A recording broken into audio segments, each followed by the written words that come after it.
SP madam Mahakumbh मेले में duty कर रही थी। वहीं पर उन्हें अपनी मरी हुई मां भीख मांगती हुई दिखाई दी। इस घटना की शुरुआत होती है उत्तर प्रदेश के एक बहुत छोटे से शहर में रहने वाली मां और बेटी की। मां का नाम यशोदा और उनकी 9 साल की बेटी रिया। रिया पढ़ाई लिखाई करने में बहुत अच्छी थी, लेकिन उसके पिता का महामारी में देहांत हो चुका था, जिसके बाद यशोदा अपनी बेटी को पढ़ा लिखा कर बड़ा कर रही थी। लेकिन उसके परिवार में अक्सर पारिवारिक जमीन को लेकर विवाद हो रहा था, क्योंकि यशोदा के पति के मर जाने के बाद वह चाहती थी कि उसके हिस्से की ज़मीन उसे मिल जाए, ताकि वह अपनी बेटी रिया का पालन पोषण अच्छी तरह से कर पाए, उसे अच्छे स्कूल में पढ़ा पाए और बड़ी होकर उसे बड़ी ऑफिसर बना पाए। लेकिन रिया के बड़े पापा उसकी मां को ज़मीन का एक टुकड़ा भी देना नहीं चाहते थे। उसके पिता के मर जाने के बाद उनका ईमान डोल चुका था। वह पूरा हिस्सा खुद हड़पना चाहते थे। वह इंसानियत को तार तार कर चुके थे और रिश्तेदारी का भी गला घोट चुके थे। वह सारा माल खुद ही प्राप्त करना चाहते थे, इसलिए उन्होंने यशोदा को ज़मीन देने से भी मना कर दिया। इधर यशोदा सिलाई मशीन का काम करती और अपनी बेटी को पढ़ा लिखा कर बड़ा कर रही थी। जब रिया 7वीं कक्षा में पढ़ रही थी, तब घर वालों का कहना था कि बेटी को पढ़ा लिखा कर क्या करोगी, इसकी जल्दी से शादी करो और चूल्हा चौका सिखाओ। ये पढ़ाई लिखाई इसके आगे काम नहीं आने वाली। लेकिन यशोदा यह बात जानती थी कि अब उसकी बेटी रिया ही उसे समाज में सम्मान दिला सकती है। उसके पिता की मृत्यु हो जाने के बाद उन माँ बेटियों को किसी ने नहीं पूछा। अगर रिया एक बड़ा पद ग्रहण कर ले तो सब लोगों की बोलती बंद हो जाएगी, इसलिए हर हाल में यशोदा ने अपनी बेटी रिया की पढ़ाई जारी रखी। जब वह 12वीं कक्षा में अच्छे नंबर के साथ उत्तीर्ण हुई, तो बारी थी अब उसे नज़दीकी लखनऊ शहर भेजने की, क्योंकि वहाँ पर एक बहुत अच्छी यूनिवर्सिटी थी, उसे स्कॉलरशिप मिल रही थी। लेकिन फिर समाज की बेड़ियों ने रिया को जकड़ा और शहर से बाहर जाने के लिए बहुत रोका गया। लेकिन यशोदा ने सारी मुसीबतों का सामना किया और अपनी रिया को लखनऊ के एक बड़े कॉलेज में दाखिला दिलवा दिया। गांव शहर के सभी लोग हैरान थे, क्योंकि उस छोटे से शहर की कोई भी लड़की इतना आगे नहीं पहुंच पाई थी। इसलिए लोग उसे रोकना चाहते थे, उसकी टांग भी खींचना चाहते थे। यहाँ तक कि रिया के बड़े पापा भी नहीं चाहते थे कि वह जीवन में कुछ करके दिखाए। इसी बीच अक्सर जमीन को लेकर विवाद चलता रहता था। यशोदा अपने हक की मांग करती थी, लेकिन रिया के बड़े पापा कभी भी उसे थोड़ा हिस्सा भी देने को तैयार नहीं होते थे। वह उसे डराकर धमकाकर जलील करके घर से बाहर निकाल देते थे। लेकिन अब धीरे धीरे रिया बड़ी हो रही थी, उसे भी इन सब चीज़ों की समझ हो रही थी। वह भी अपने पिता का हक हासिल करना चाहती थी, लेकिन रिश्तों की जंजीरों ने उसे बांध रखा था। एक दिन रिया की माँ यशोदा ने उससे कहा कि 1 से 2 महीने हो गए तुम घर नहीं आई, मुझे तुमसे मिलना है। रिया ने जवाब दिया कि अभी मेरी भरपूर तैयारी चल रही है, मैं यूपीएससी एग्जाम की तैयारी कर रही हूँ, ताकि आगे चलकर मैं एक बड़ी ऑफिसर बन जाऊँ और तुम्हारा नाम रोशन करूँ। यशोदा नहीं चाहती थी कि अपनी बेटी की पढ़ाई लिखाई में कोई भी दिक्कत हो, इसलिए उसने सोचा कि मैं चुपचाप बस के माध्यम से लखनऊ जाती हूँ और अचानक उसे सरप्राइज दे देती हूँ। जिसके बाद यशोदा ने लखनऊ जाने की एक बस पकड़ी। उसने मन में प्रसन्नता के साथ अपनी बेटी को मिलने के लिए बहुत उत्सुक थी, लेकिन उसे इस बात का अंदाजा नहीं था एक ऐसी घटना उसका इंतजार कर रही थी जो उसके बाद उसकी पूरी जिंदगी बदल कर रख देगी। दरअसल यशोदा जी जिस बस में बैठी थी, उस बस के साथ एक बहुत बड़ा हादसा हो गया। उस बस को चलाने वाला ड्राइवर 2-3 दिन से नहीं सोया था और सामने की ओर से एलपीजी गैस से भरा एक ट्रक जा रहा था।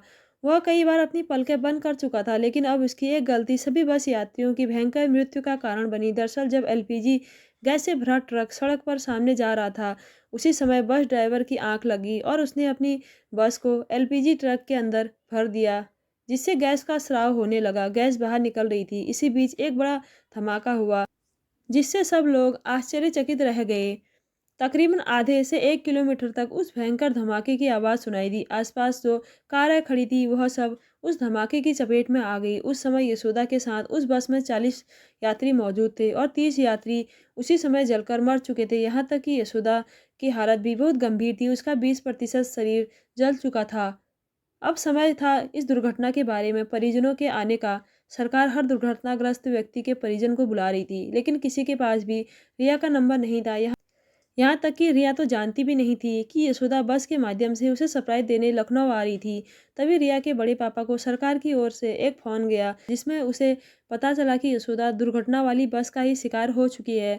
वह बस लखनऊ जा रही थी और उसकी हालत बहुत गंभीर है। जब उसके बड़े पापा का पूरा परिवार यशोदा की हालत देखने पहुंचा, तो वहां पर चारों ओर बहुत बुरी और गंभीर स्थिति थी। कई लोगों की बॉडी पार्ट जल चुके थे, लोग अपने हाथ पांव खो चुके थे। तकरीबन उनकी संख्या 45 में से 25 हो चुकी थी और यशोदा भी एक एम्बुलेंस में घायल अवस्था में मौजूद थी। उसके बड़े पापा ने इंसानियत को शर्मसार करने वाली एक ऐसी घटना को अंजाम दिया जिसे सुनकर आपकी आंखों में भी आंसू आ जाएंगे। रिया के बड़े पापा ने सोचा, आज नहीं तो कल, वैसे भी ये मर जाएगी। अगर किसी तरह इसे बचा लिया गया तो फिर से ये मेरे दरवाजे पर ज़मीन मांगने आएगी। अगर आज किसी तरह इसे मृत घोषित कर दिया गया तो इससे छुटकारा मिल जाएगा। और उन्होंने यशोदा को देखना तक पसंद नहीं किया और सरकार को यह हवाला दिया कि इन लोगों में हमारी जान पहचान का कोई भी इंसान नहीं है। वास्तव में चंद पैसों के लालच में उन लोगों ने अपना ईमान बेच दिया था। कुछ दिनों बाद जब रिया अपनी माँ को मिलने पुणे अपने छोटे से शहर आई तो उसने देखा कि घर पर तो ताला लगा हुआ है।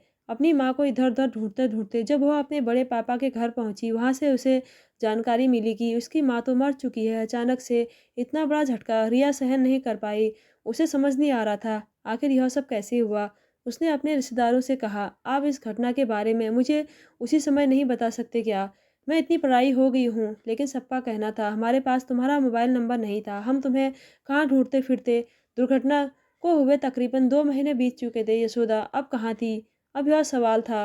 रिया और किस हाल में थी, किसी को इस बात का कोई अंदाजा नहीं था। लेकिन रिया के बड़े पापा ने उसके मन में यह डाल दिया कि हम लोग दुर्घटना वाली जगह पर गए थे और हमने देखा कि तुम्हारी माँ पूरी तरह से जल चुकी है।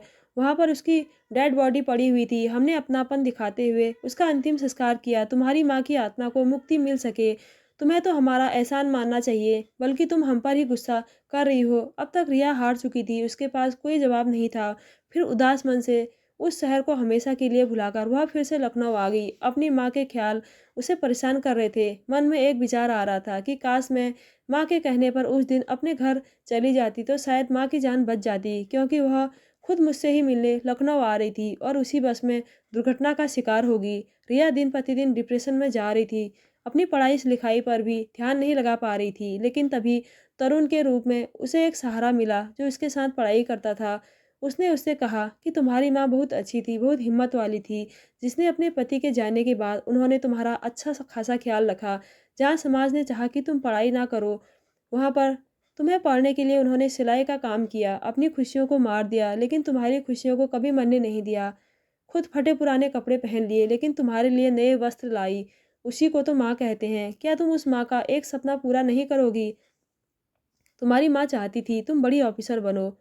आज भले ही तुम अपनी माँ को नहीं देख पाई, अंतिम समय में उनके साथ नहीं रह पाई, लेकिन अगर तुम उनका सपना पूरा करोगी तो आज जहाँ पर भी वह मौजूद हैं, वह तुम्हें आशीर्वाद ज़रूर देंगी। वो तुम्हें वर्दी में देखकर बहुत खुश होंगी। तरुण की उत्साह बढ़ाने वाली इन बातों से रिया के अंदर फिर से चिंगारी उठी। वह समझ चुकी थी अब ज़िंदगी में उसे क्या करना है। उसे उनका सपना पूरा करना है, अपनी माँ का सपना पूरा करना है। वो लखनऊ में पढ़ रही थी, साथ में यूपीएससी एग्ज़ाम की तैयारी करने लगी। वह रात दिन एक करके पढ़ाई लिखाई कर रही थी, लेकिन उसको कभी कभी पुरानी यादें भटकाती थी। लेकिन उसका लक्ष्य बहुत मजबूत था। वह किसी भी हाल में नहीं झुकने वाली थी। वह बहुत बड़ा करने वाली थी। उसने हर संभव प्रयास किया, अपनी एड़ी से लेकर चोटी तक का जोर लगा दिया। यूपीएससी एग्जाम को हर हाल में पास करने के लिए ताबड़तोड़ मेहनत करी। और जब यूपीएससी का रिजल्ट आया तो पूरे देश भर में उसने काफ़ी ठीक ठाक रैंक हासिल किया। वह मात्र 1 साल से पढ़ाई कर रही थी, फिर भी एग्जाम को पार कर लिया। उसके दृढ़ निश्चय और जबरदस्त हौसले का ही परिणाम था। अपनी रैंक के आधार पर रिया को एसपी पद सौंपा गया। अब उसके पास पावर थी, गाड़ी थी, उसके पास वह सब कुछ था जो उसे समाज में सम्मान दिला सकता था। लेकिन कमी थी बस एक माँ की, जो उस दुर्घटना में मारी जा चुकी थी। उसे अपने रिश्तेदारों पर तरस आता था। उन्होंने बचपन में जो कुछ भी किया हो, लेकिन उन्होंने उसकी माँ का सही समय पर अंतिम संस्कार किया। उसके मन को यह बात हमेशा तसल्ली देती थी। अब उसे लखनऊ में एक क्षेत्र में एसपी पद पर नियुक्त किया गया था। काफ़ी अच्छा काम वह अपने एरिया में कर रही थी, अपराध को मिटा रही थी और ख़ास तौर पर नारी शक्ति के लिए लड़ रही थी, जिससे पूरे शहर में रिया का नाम गूंज रहा था। अब इधर प्रयागराज महाकुंभ शुरू होने वाला था। क्योंकि करोड़ों लोग इस महाकुंभ में शामिल होने वाले थे, तो ड्यूटी पर बहुत सारे पुलिस कर्मियों को बुलाया गया, क्योंकि भीड़ को संभालना था, अपराध को रोकना था, कुछ गलत लोगों का पर्दाफाश करना था, जिसके लिए पूरी दुनिया से काबिल पुलिस वाले बुलाए गए, जिसमें रिया का नाम भी शामिल था। लेकिन उसे इस बात का बिल्कुल भी अंदाजा नहीं था कि उसकी ज़िंदगी बदलने वाली है। इस महाकुंभ में उसके साथ कुछ ऐसा होने वाला है जो उसने सपने में भी नहीं सोचा होगा। रिया को जब प्रयागराज महाकुंभ में ड्यूटी के लिए भेजा गया था, वो बहुत उत्साहित थी, क्योंकि वह अपने कर्तव्य और फर्ज को बहुत अच्छी तरह से संभालती थी। साथ ही साथ जब वह महाकुंभ पहुंची तो उसने कई फर्जी बाबाओं का पर्दाफाश किया, क्योंकि एक मछली पूरे तालाब को गंदा कर देती है। रिया नहीं चाहती थी कि एक गलत साधु की वजह से लोग बाकी साधुओं पर भी विश्वास करना बंद कर दें। इसलिए सबसे पहले उसने फर्जी बाबाओं का भांडाफोड़ किया और भीड़ की व्यवस्था को सुचारू रूप से चलाया। तकरीबन 1 सप्ताह तक वह अपनी ड्यूटी अदा कर चुकी थी। एक दिन जब वह महाकुंभ में ड्यूटी कर रही थी, तभी उसे एक महिला भीख मांगते हुए दिखाई दी। रिया को समझ नहीं आ रहा था कि आखिर वह कौन है, लेकिन उसे देखकर पता नहीं क्यों अपनापन सा महसूस हो रहा था। उस बूढ़ी औरत का आधा चेहरा जला हुआ था, उसका शरीर बहुत दुबला-पतला था, मानो कई दिनों से कुछ भी नहीं खाया हो। तब रिया को उसकी स्थिति पर दया आ गई और सोचने लगी कि मैं इसकी कुछ मदद कर देती हूँ। रिया ने अपने पर्स में से कुछ पैसे निकाले और कहा, अम्मा, ये ले पैसे, अपने पास रखो। लेकिन जैसे ही उस बूढ़ी औरत की नज़र रिया पर पड़ी, वह बिलख-बिलख कर रोने लगी। वह कहने लगी, मैं तुम्हारी माँ यशोदा हूँ, मुझे पहचाना? मैं सालों से तुम्हें ढूंढ रही हूँ, आखिर तुम कहाँ चली गई थी? मैंने तुम्हारा पता लगाने की बहुत कोशिश करी। यह बात सुनकर रिया कुछ देर के लिए हैरत अंगेज रह गई। उसके हाथ पांव कांप रहे थे, उसके रोंगटे खड़े हो गए थे। तभी उसने महसूस किया कि वह बूढ़ी औरत कोई और नहीं बल्कि उसकी माँ यशोदा है। उसके होश उड़ गए। माँ को महाकुंभ मेले में जीवित देखकर और भीख मांगते देखकर उसके हाथ पांव कांप रहे थे, लेकिन उसकी माँ तो मर चुकी थी। आखिर वह इस महाकुंभ में जीवित कैसे थी? यह सवाल उसके दिमाग में गूंज रहा था। सबसे पहले उसने अपनी माँ को गले से लगाया और कहा, माँ, तुम जिंदा हो? मैंने तो सुना था तुम बस हादसे में मर गई। तब से मैं तुम्हें मृत मान रही थी। मुझे इस बात का बिल्कुल भी अंदाज़ा नहीं था कि तुम जिंदा हो। मुझे माफ़ कर दो। उसने अपनी माँ को गले लगाया और कोने में बैठाकर पानी पिलाया। अपनी माँ की ऐसी स्थिति देखकर उसे बहुत दया आई। लेकिन कुछ देर बाद उसकी माँ ने जो सच्चाई रिया को बताई, उसे सुनकर आपका भी पसीना छूट जाएगा। यशोदा ने बताया कि उस दिन मैं लखनऊ आने वाली बस में तुमसे मिलने आ रही थी, लेकिन अचानक बीच में रास्ते में हमारी बस अग्नि विस्फोट हो गई, जिसमें कई लोग मर गए। मैं भी 40% जल चुकी थी और मेरी हालत बहुत गंभीर थी। रिश्तेदारों को भी बुलाया गया, तुम्हारे बड़े पापा को भी बुलाया गया, लेकिन उन्होंने मेरी तरफ देखा तक नहीं और यह बयान दे दिया कि मेरा तो यहाँ कोई भी नहीं है। जिसके बाद मुझे लावारिस मानकर सरकार ने एक सरकारी अस्पताल में मेरा इलाज करवाया। 31 माह के बाद मैं सही हुई, लेकिन मैं उस समय किस अस्पताल में थी, कौन से शहर में थी, मुझे बिल्कुल भी अंदाज़ा नहीं था। साथ ही साथ मेरे सर पर भी गंभीर चोट आई थी, जिस वजह से मैं अपनी याददाश्त भी खो चुकी थी। मैं इधर-उधर भटक रही थी, डर-डर की ठोकरें खा रही थी। मेरा कोई अपना नहीं था। तब कुछ लोगों ने मुझे उस शहर की एक वृद्धाश्रम में छोड़ दिया, लेकिन कुछ दिनों बाद मैं वहाँ से भी भाग आई और आज इस प्रयागराज महाकुंभ में भीख मांग रही हूँ। लेकिन जब मैंने तुम्हारा चेहरा देखा तो मुझे अपना सारा पुराना समय याद आ गया। मेरी बेटी, तुम्हें देखकर मेरी याददाश्त वापस आ गई। तुम मेरे लिए बहुत भाग्यशाली हो। लेकिन अफसर साहिबा को तो अब बहुत गुस्सा आ रहा था, क्योंकि उसके बड़े पापा ने तो उससे कहा था कि उन्होंने अपने हाथों से तुम्हारी माँ का अंतिम संस्कार किया। वास्तव में वह बात झूठी थी। वह केवल जमीन हड़पने के लिए यह सारा ड्रामा रच रहे थे। जिसके बाद उसने अपनी माँ को नहलाया धुलाया, अपने साथ सरकारी गाड़ी में बिठाया।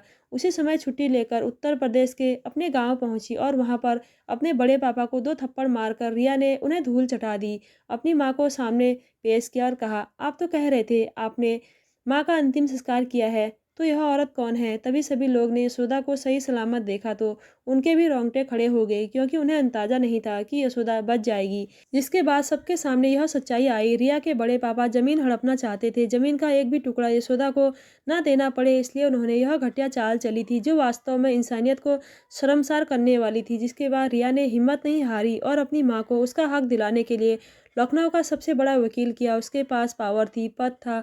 उसने अपने बलबूते पर केस जीता और 60 लाख की संपत्ति उसके बड़े पापा को मजबूरन रिया की माँ को देनी पड़ी, जो उसके बुढ़ापे का सहारा बनी। और एक बार फिर से उनके अच्छे दिन आ गए। तो दोस्तों, कैसी लगी आज की स्टोरी? अगर अच्छी लगी तो हमारे चैनल को ज़रूर सब्सक्राइब कीजिएगा। धन्यवाद।